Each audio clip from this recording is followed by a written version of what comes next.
Ал енді шығармашылығыңызда қандай жаңалықтар болып жатыр? Бір сіздер жыл сайын, я болмаса бір күн сайын жанталасып жаңа ән жазатын жұп емессіздер, өнер адамы емессіздер. Қазір қандай бір жаңа әндер бар, шығармашылықта бір тың дүниелер болып жатыр? Дұрыс байқадыңыз, біздер деген жаңағыдай жылда бір айда бәленше ән жазуымыз керек деп қойып жазатын ән, көп ән жазатын әншілердің қатарынан емеспіз. Дегенмен де ұсынып жатады. Соның ішінен көңілімізге дәл тиіп жатқан, ұнаған әндерді жайлап Қадекеңнің байыбымен, бабымен, сол кісінің жаңағы несімен жасап жатамыз. Жақсы бір ән берді. Әннің әрі аты жоқ. Сол әнді қазір пісу үстінде, процесс үстінде қалай дайын болады, міндетті түрде өздеріңізбен бөлісетін боламыз.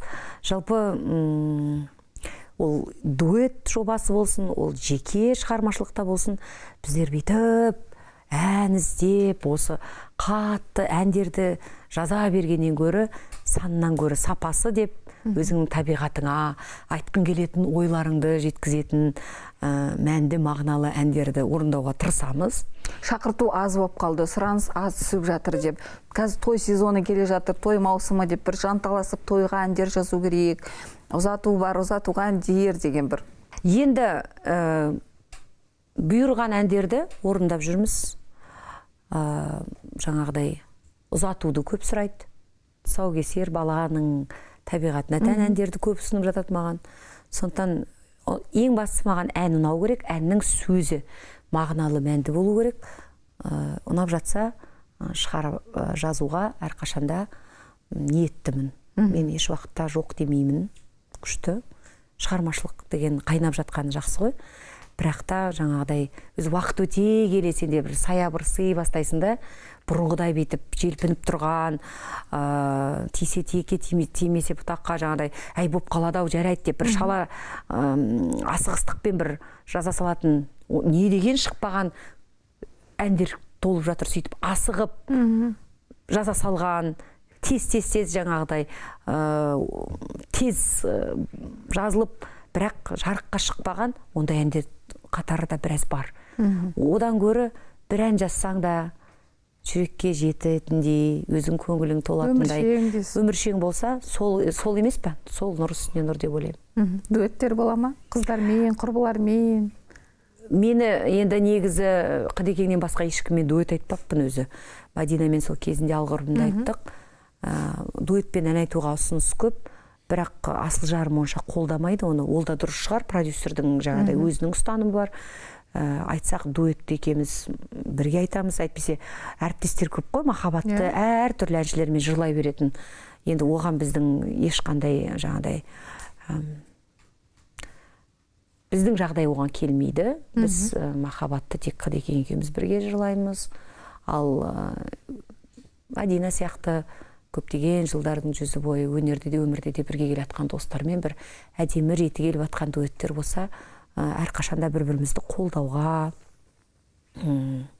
шығармашылықта шек жоқ қой негізі. Сол сәттегі көңіл күйіңе дөп түсіп жатса, неге айтпасқа. Бірақ бәрібір продюсермен санасасыз ғой. Тікелей. Тек санасып қоймайым, сол кісінің шешімімен болады бәрі. Менде билік жоқ, саған айтайын әйгерім. Шын айтам, бәріне сырт көзге... Қарақат шешетін сияқты бәрі. Қараңызшы, сырт көзге бейтіп қарағанда, Құдай барлығын шешіп, ішіп, қиып, бәрін келтіріп отқан мен сияқты көрдім. Өйткені мен мінезім ашық қой. Барлық жерде бейтіп жүргеннен кейін жаңағыда солай көрінуі мүмкін. Ал енді сырласуға келіп отырым ғой. Сырымды айтатын болсам, жырымды айтатын болсам айналайын әйгерім. Бүкіл жағдайдағы барлық мәселеде тікелей Қадекеңнің бұйрығы мен шешімімен болады. Бұл шығармашылыққа ғана байланысты емес. Үйде де осы. Үйде де солай. Бір затты алғыңыз келді, бір неге көзіңіз түсті. Жоқ енді. О жағын өзі. Тым олай емес енді. Жоқ, менің бір риза болатыным ше, жаңағыдай. Наны неге алып атсың, қаншаға алып атсың, ол не керек деп жаңағыдай.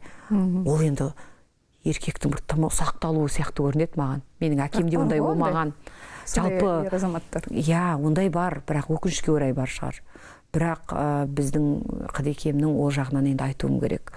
керісінше енді бағана әңгіменің басында айттым ғой, өзінің күнделікті киетін, сыртқа киетін костюм, шалбарына дейін өзім алып жүрсем, демек ол үйдегі алу керек, үйдегі сән, үйдің жағдайындағы көп дүниені әйел болғаннан кейін өзім реттеймін. Үйдегі қазақи бөлме бар ғой. Ол енді таза өзімнің проектім, жобам, осыны бір қатты қалап, сондай бір қазақы дүниеге қатты жаным бір жақында сондай.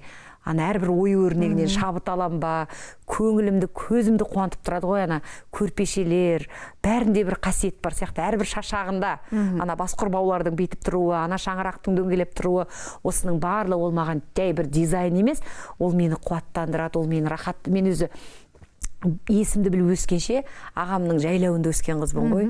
Сол жайлауға, балалық шағыма кетіп қалам.